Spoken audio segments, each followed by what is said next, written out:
Originally, what we heard, we were upstairs and we heard water gushing. We ran downstairs and water was just pouring out of the ceiling in the bathroom and the hallway.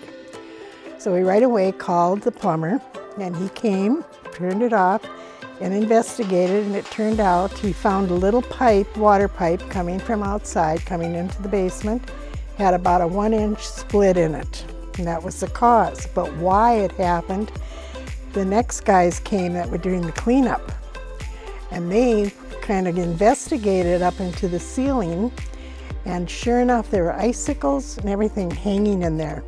So that led to us finding out why.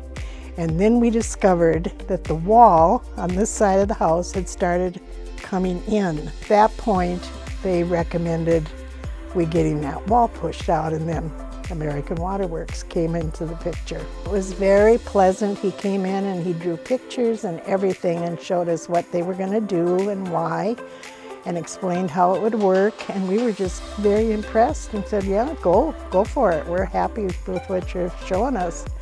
And then the crew came in and proceeded to do it, and they were just so pleasant to work with.